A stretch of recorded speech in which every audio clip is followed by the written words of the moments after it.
Nous vous savons nombreux à suivre le journal de la ville, mesdames et messieurs. Voici le sommaire. Phénomène kidnapping à Kinshasa. Le procès des kidnappeurs s'est ouvert ce mercredi 5 juillet 2023 à l'esplanade de l'immeuble territorial en présence de ces inciviques kidnappeurs et des avocats et le procureur général près la cour de cassation, Firmin Vondé, instruit la police de placer tous ces malfaiteurs en flagrance.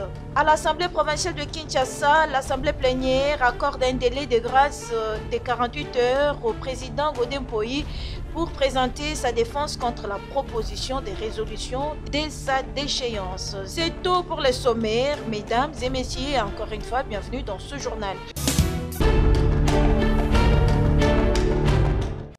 À l'issue de la séance de ce 5 juillet 2023, l'Assemblée plénière a décidé d'accorder un délai de grâce de 48 heures au président de l'Assemblée provinciale de Kinshasa afin de le permettre de venir présenter ses moyens de défense devant les élus.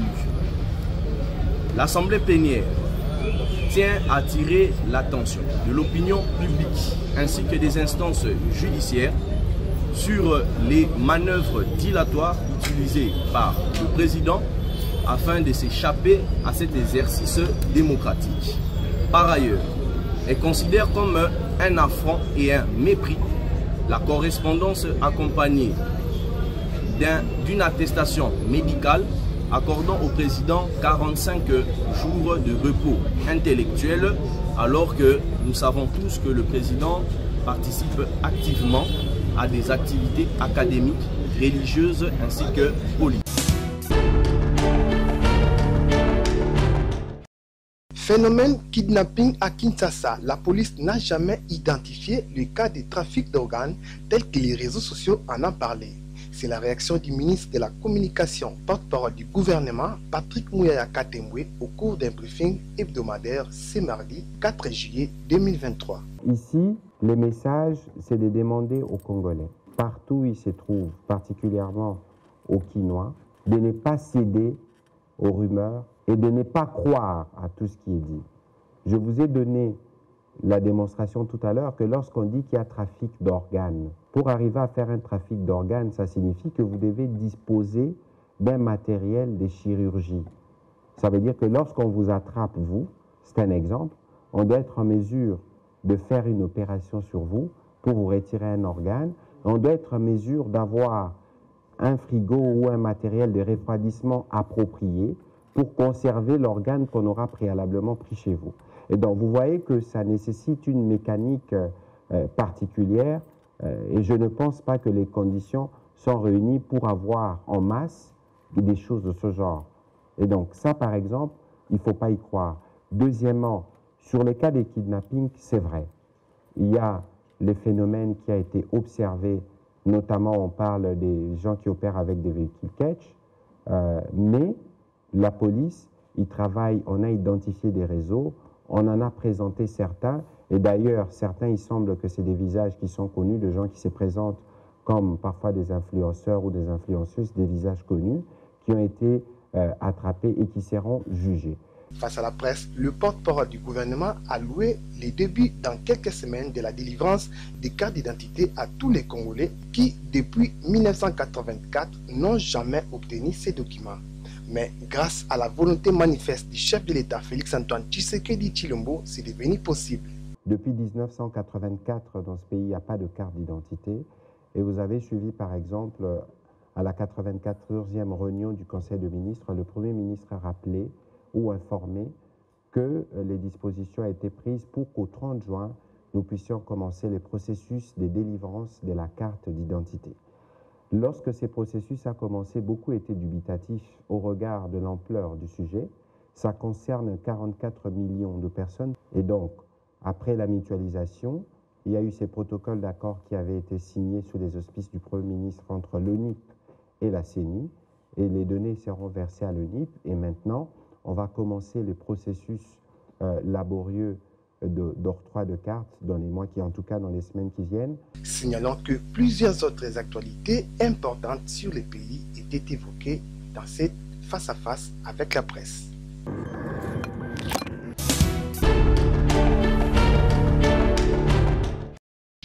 Présentement en Namibie, Windhoek, à la recherche du bien-être des Congolais, tel que souhaité par le président de la République, Félix-Antoine Tshisekedi Tshilombo, le président du mouvement des réveils de la jeunesse congolaise, Maître John Bayantita, s'est dit très préoccupé par l'insécurité dans l'Est et l'Ouest de la République démocratique du Congo, les phénomènes Mobondo, à Kwamuntu et à Maluku dans la ville-province de Kinshasa, les phénomènes enlèvement des paisibles citoyens congolais.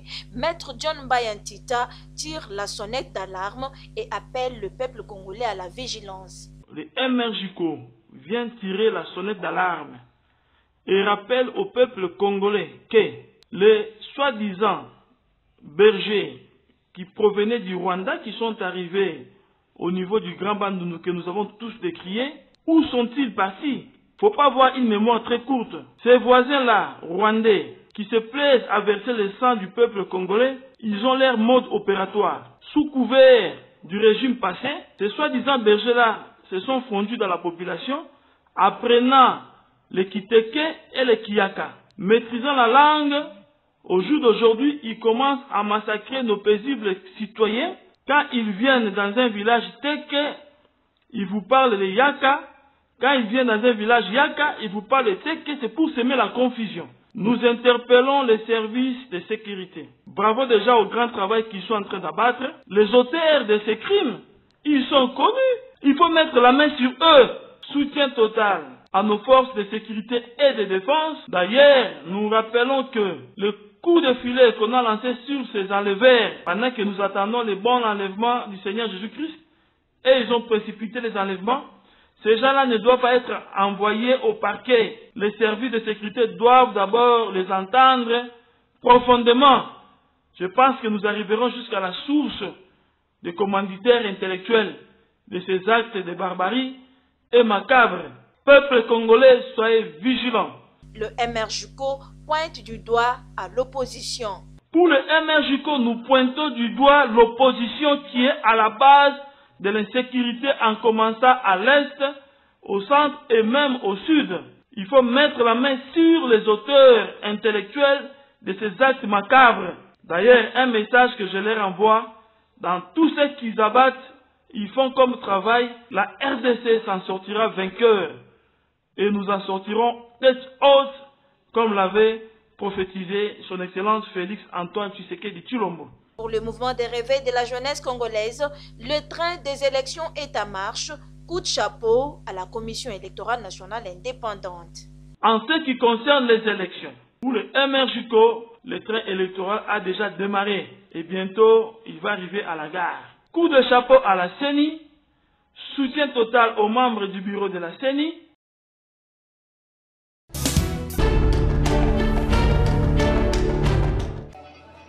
Après l'étape de Kinshasa Plateau, le lundi 3, et celle de Kinshasa Tchangu, le mardi 4 juillet, le ministre de l'enseignement primaire, secondaire et technique, le professeur Tony Mwabakazadi, a échangé ce mercredi 5 juillet 2023 avec les chefs d'établissement de Kinshasa Mont-Amba à l'Institut Mukengeli d'Elemba.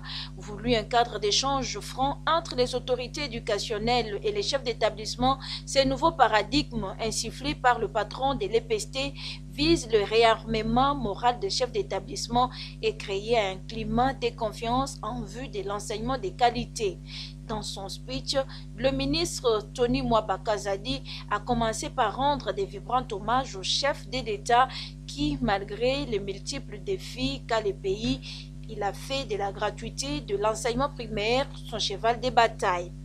Le primat du sous-secteur de l'éducation a conclu son discours par décliner la liste des antivaleurs enregistrées dans la province éducationnelle du Mont-Amba et appelé chacun en ce qui les concerne à prendre des dispositions. La non-vulgarisation du code de bonne conduite du personnel enseignant, vous ne le faites pas. Les chefs d'établissement doivent avoir la copie de ces codes et s'entretenir avec les enseignants autour de ça. La non-exploitation objective des dossiers ainsi que les titres des enseignants ne permettait pas qu'un enseignant puisse occuper les enfants lorsqu'il n'a pas de qualification.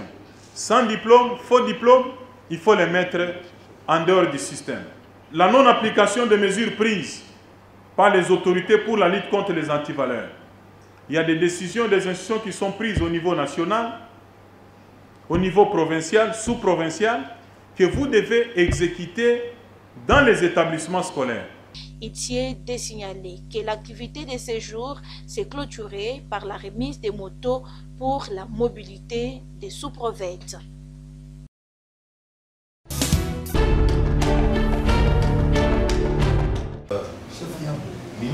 Les innovations apportées par les codes de la famille sont d'une importance capitale. Les Congolais sont appelés à les appliquer, ainsi pour le développement de leur pays, la République démocratique du Congo. C'est dans ce sens que le cadre permanent des concertations de la femme congolaise, CAFCO, poursuit la sensibilisation des différentes couches sociales sur ces innovations. Ce mercredi 5 juillet 2023, le CAFCO a organisé une séance de plaidoyer avec les chefs coutumiers afin de les transmettre les innovations du code de la famille et de les parler des violences basées sur les genres et l'entrepreneuriat. C'était également une occasion pour les CAFCO d'inviter le chef coutumier à respecter et valoriser le travail de leurs épouses, elles qui s'élèvent tôt, surtout pour les travaux champêtres. Vous savez que les chefs coutumiers représentent les pouvoirs ancestraux.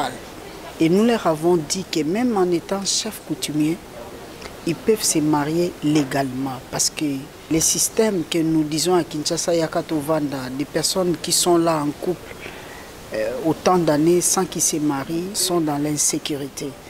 Nous avons également parlé de la gestion des biens, du patrimoine des époux.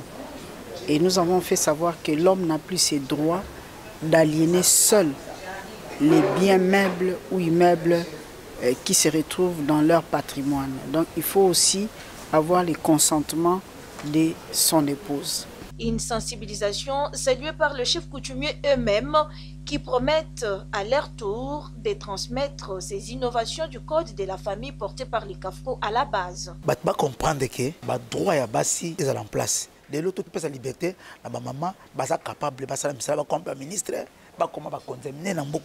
C'est normal, c'est comme ça. Tout ça, on attend au chef coutumier. Maman sala. Maman soka sala bien. Parce que les autres sont la famille macasse. En multipliant ces sensibilisations et conscientisations auprès des couches sociales, le cadre permanent des concertations de la femme congolaise reste dans la droite ligne de la réforme et des disséminations des textes et lois favorables aux droits des femmes et à l'entrepreneuriat féminin, et c'est avec l'appui de l'ONU Femmes, PADMPM et la Banque mondiale.